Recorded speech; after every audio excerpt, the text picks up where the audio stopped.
Hi, today our topic is bullwhip effect in supply chain.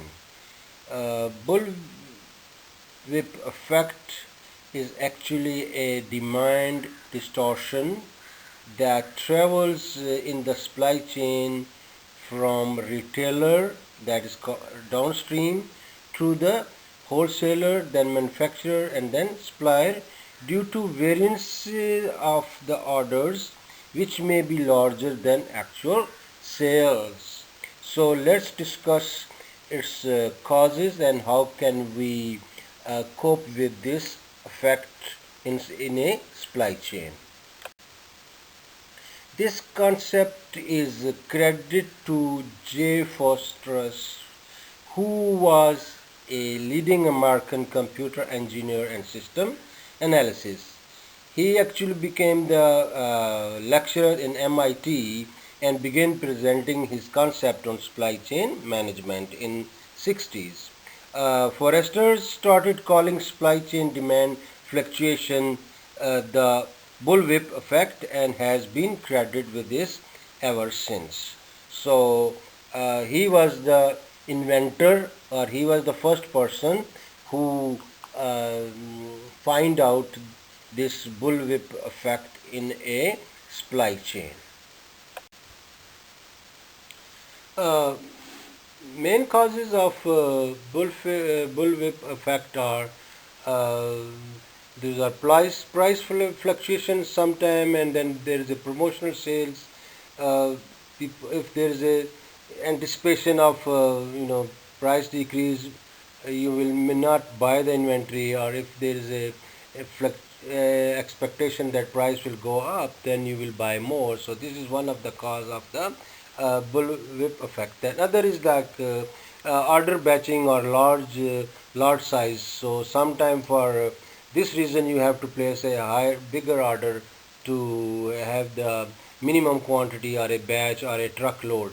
So this is another cause of bullwhip effect. Then due to a little bit change in the demand, so you schedule or update your demand forecast. So maybe that is not true. So then inflated orders due to lack of information sharing. So because you don't have the right information, so you inflate or you increase your order, so all the way. So then long lead times to many intermediaries, so you give the larger order because you have a longer lead time. So these are some of the causes of the bullwhip effect in a supply chain, that is price fluctuation, order batching, large size,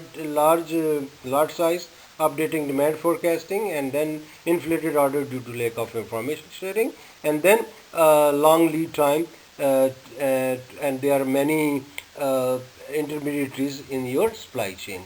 So these are the few of the main causes of bullwhip effect. So let's take one example to explain the bullwhip effect in a supply chain. Let's consider a retailer sells on average 10 ice cream per day in a summer season, but following a heat wave, the retailer sales increased to almost 30 units per day. In order to meet this new demand, the retailer increases their demand forecast and places an increased order on the wholesaler to 40 units per day in order to meet the new customer demand levels and to buffer any potential further increase in demand. This creates the first wave in the exaggerated demand being driven down the supply chain. So this is at the retailer level. Then the wholesaler, noticing this increase in demand from the retailer, may then also build an incremental increase into their forecast, so generating a larger order on the ice cream manufacturer. Rather than ordering 40 units to be manufactured, the wholesaler may order 60 units from the manufacturer. This will further accelerate the demand down the supply chain and so creates a second wave of demand increase. Then manufacturers, also feeling the increase in the demand from the wholesalers, may be react to increase by increasing their manufacturing units runs to 80 units. This creates a third wave in the acceleration of the demand. So this is the way it uh, bullwhip effect working. So everyone is increasing the order. Then retailer may run out of stock during the heat wave, whilst the manufacturer is producing new stock and may take the option of switching to an alternative brand to meet the customer's demand. This will then create a false demand situation as sales appear to slump to next to nothing to the retailer may then not place further demand for the original ice cream brand even though the manufacturer has increased their production runs. Alternatively, if the weather changes and the end consumer slow down on the purchasing ice cream, this could result in an overstock situation across the supply chains. Each of tier of the supply chain has reacted to the heat wave sales and increased their demand. This is an example of waves and thoughts in the Bull effect. So now you understand. This is a smaller trigger at the retailers and create this waves at different levels of supply chain. So this is basically well explanation of bullwhip effect in a supply chain. Okay, after discussing the causes of bullwhip effect in supply chain, let's now discuss that how we can manage this effect in a supply chain.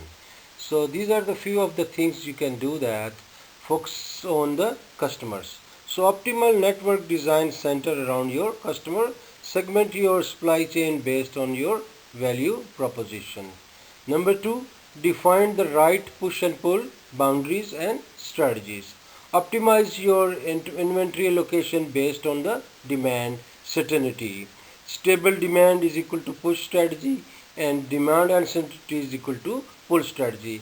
Often you will be somewhere in the middle with a push and pull strategy. Then this is very important that you share the information. Lack of visibility is equal to rise in cost. Encourage information sharing among your partners. Be a catalytic and good example of information sharing. Work with the suppliers on releasing lead times and improving on time delivery. Then manage your product portfolio very carefully. Complexity management is equal to thorough evaluation of of the product in your portfolio. Make a joint agreement with product development, product management, marketing, and finance on the criteria and guidelines for new product introduction. Then the next one is break order batches. Yes, this is very important. Use EDI exchange to reduce the cost of placing order. Place orders more often. Ship assortment of product in a shipload to be counter high transportation cost or use a third party logistic company to handle the shipping. So and then stabilize prices. Manufacturer reduce the frequency and the level of wholesale price discounting to keep customer from stockpiling. Eliminate gaming in shortage situation. So supplier should allocate product based on the past sale number. Eliminate return policy so retailer cannot cancel the orders. So these are the few more options you have or strategies you can adopt to reduce the bullwhip effect in a supply chain. So coming toward the end, let's see if bullwhip effect is good or bad. So and where does it impact more? So let's discuss these two questions briefly.